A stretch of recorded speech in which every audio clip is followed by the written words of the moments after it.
Pada pembahasan sebelumnya, kita telah mengetahui bahwa ketidaksadaran merupakan akar dari kesadaran yang juga disebut kesadaran diri atau self-conscious, yaitu suatu dimensi kemungkinan dan potensi yang sudah selalu menunjukkan posisi subjek berkesadaran di dalamnya. Lalu pertanyaannya kemudian, apa yang membedakan posisi ketidaksadaran sebagai kesadaran diri dengan pemahaman psikologi tentang ego yang berkesadaran? Apakah keduanya sama atau dua hal yang berbeda? Berdasarkan sejarah singkatnya, psikoanalisis dan psikologi mulanya bekerja bersama. Hal tersebut terbukti dari perkembangan psikologi populer hari ini, berangkat dari beberapa murid Freud seperti Heinz Hartmann, Ernst Kress, dan Rudolf Loewenstein, termasuk anak dari Freud yaitu Anna Freud. Namun pada tahun 1950-an, Jacques Lacan yang berprinsip untuk kembali ke Freud memulai kritiknya terhadap gerakan psikologi tersebut, atau secara khusus ego psikologi. Kritik Lacan ini yang juga menjadi langkah awal untuk memahami objek kajian apa yang ditawarkan oleh keduanya. Di dalam tulisannya, Ekrit, Lacan menuliskan, "The psychological is, if we try to grasp it as firmly as possible, the ethological, that is the whole of the biological individual's behavior in relation to his natural environment." Dalam hal ini, bukan berarti psikologi tidak bisa menjelaskan apapun tentang manusia. Hanya saja, proyeksi psikologi tidak bisa lepas dari fungsi manusia sebagai hewan, dan setiap kebiasaan serta perilaku biologis hewani lainnya. Karenanya, Lacan meyakini hanya psikoanalisis yang mampu membuka dasar linguistik yang bekerja di dalam subjektivitas manusia. Disinilah poin penting yang berhubungan langsung dengan konsep ketidaksadaran, yaitu tentang subjektivitas. Pada pembahasan psikoanalisis, subjektivitas tidak bisa dimengerti begitu saja sebagai ruang privat dan hanya berlaku bagi setiap individu. Melainkan sebaliknya, subjektivitas apa yang dimaksud di sini adalah ruang privat individu tersebut tidak pernah benar-benar diisi sendirian oleh si subjek.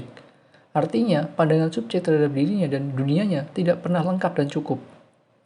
Contoh sederhananya, mengikuti contoh sebelumnya tentang pernyataan terdapat pohon di depan rumah saya, maka pertama, pernyataan tersebut mengasumsikan saya sedang di belakang pohon tersebut. Namun, meskipun asumsi itu mempunyai nilai kebenaran tentang potensi dan posisi saya, masih saja terdapat suatu asumsi lain yang sama-sama benar. Misalnya, saya sebenarnya tidak berada di belakang pohon tersebut, melainkan berada di seberang jalan dan mengamati rumah saya. Lagi dan masih banyak ruang potensi dan posisi bagaimana pernyataan pertama dijelaskan artinya saya tidak sendirian di sana, pun saya tidak sedang bersama yang lain.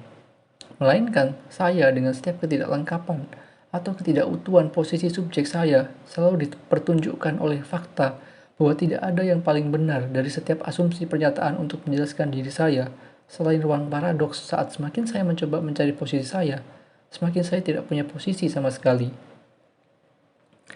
Mungkin itu tadi terdengar teknis, jadi kita akan coba langsung kembali pada pertanyaan kita di awal.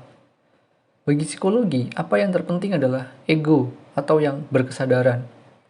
Apa yang membedakan ego manusia dengan hewan bagi mereka adalah para psikolog meyakini adanya kesatuan, dorongan alamiah, struktur otonom, dan tentunya kesadaran penuh di dalam diri manusia. Artinya, di dalam psikologi, segala yang baru saja disebutkan merupakan ruang healthy, atau yang disebut sehat, dan lawan dari sehat adalah gangguan mental, yang secara halus maupun kasar terjadi pada manusia. Gangguan mental seringkali dikonotasikan dengan kehancuran diri, atau saat seseorang, individu, lupa tentang dirinya, termasuk tujuan dan arah hidupnya. Oleh karenanya, seorang psikolog akan membantu mereka yang mengalami gangguan untuk kembali menemukan jalan untuk menyatukan dirinya dan bagaimana melihat dirinya lebih objektif, agar tidak terintimidasi dari hasrat di luar dirinya, serta tentu saja bisa mengkontrol diri lebih baik. Meskipun terdengar klinis dan menjanjikan hasil yang jelas, Lacan sangat kritis terhadap psikologi. Lacan mengkritik tentang bagian yang sehat yang selalu dicari dan dikerjakan di dalam psikologi. Jika di dalam psikologi, bagian yang sehat adalah saat seorang individu mampu mengkontrol egonya dan menemukan kesatuan diri di dalamnya. Sebaliknya bagi Lacan, kesatuan diri atau juga ego merupakan suatu ilusi yang sudah terbentuk sejak fase cermin, yang akan kita bahas di episode selanjutnya, yaitu gambaran diri yang sudah selalu dibentuk oleh ruang sosial dan segala pandangan ataupun perspektif yang mencoba mendeskripsikan kerja diri seorang subjek. Bagi Lakong, ilusi ego sudah muncul sejak manusia berumur 18 bulan, dan ego tidak pernah independen, melainkan justru upaya untuk menghindari identifikasi yang sebenarnya.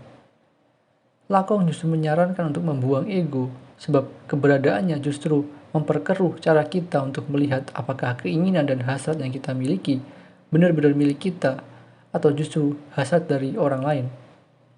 Oleh karenanya, Lakong secara tegas menyebut kesatuan diri subjek merupakan ilusi terbesar yang selalu membayangi subjek manusia itu sendiri.